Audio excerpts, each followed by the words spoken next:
Assalamualaikum warahmatullahi wabarakatuh. Salam bahagia Bapak Ibu Guru Penggerak.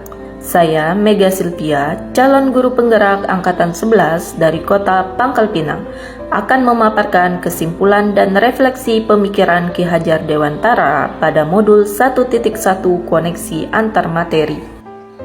Pendidikan dan pengajaran tidaklah sama. Pendidikan pada hakikatnya adalah menuntun atau memberi tuntunan terhadap segala kekuatan kodrat yang dimiliki anak agar mereka dapat mencapai keselamatan dan kebahagiaan setinggi-tingginya, baik secara manusia maupun sebagai anggota masyarakat. Pendidikan menciptakan ruang bagi murid untuk bertumbuh secara utuh dan mandiri agar mampu memuliakan dirinya dan orang lain. Sedangkan pengajaran adalah bagian dari pendidikan. Menurut Ki Hajar Dewantara, pengajaran adalah proses pendidikan dalam memberikan ilmu untuk kecakapan hidup anak secara lahir dan batin. Apa yang Anda percaya tentang murid dan pembelajaran di kelas sebelum Anda mempelajari modul 1.1? Sebelum mempelajari modul 1.1 tentang pemikiran Ki Hajar Dewantara, pembelajaran yang saya lakukan hanya sebatas transfer materi pelajaran saja.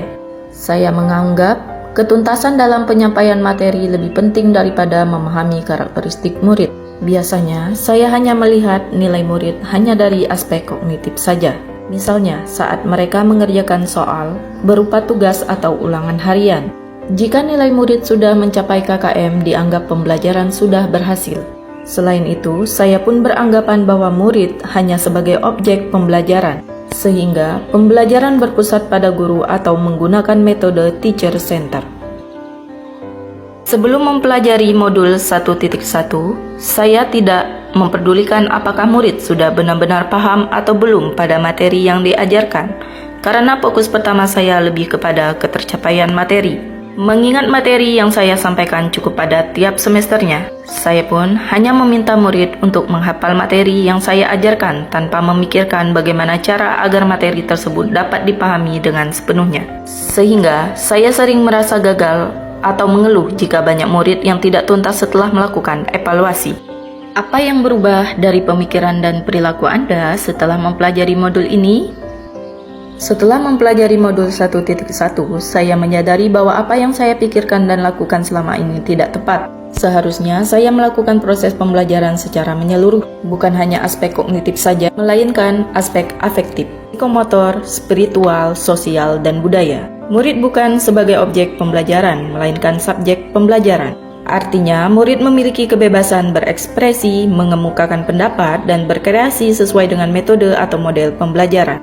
Guru seharusnya menjadi fasilitator dalam pembelajaran. Selain itu, guru harus ikhlas, penuh kesabaran dengan segala ketulusan hati, agar terwujudnya pembelajaran yang menyenangkan dan berpusat pada murid.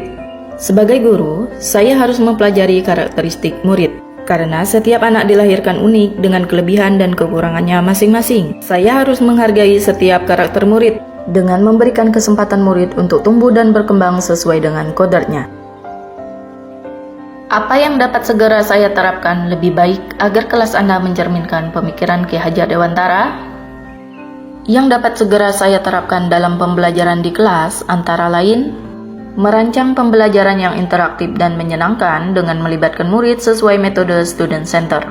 Berikutnya, saya akan menerapkan pembelajaran abad 21 yang sesuai dengan pemikiran Ki Hajar Dewantara, yaitu berpikir kritis, kreatif, komunikasi, dan kolaborasi. Sehingga pembelajaran tidak lagi menuntut tetapi menuntun, karena tugas guru memberikan tuntunan atau arahan yang baik kepada murid, berusaha menjadi teladan bagi murid baik dalam perkataan maupun perbuatan. Selanjutnya, saya harus mengenali karakter dan latar belakang murid dengan menjalin komunikasi yang baik. Semoga video ini menginspirasi bagi Bapak Ibu pejuang pendidikan. Salam dan bahagia Bapak Ibu Guru Penggerak. Wassalamualaikum warahmatullahi wabarakatuh.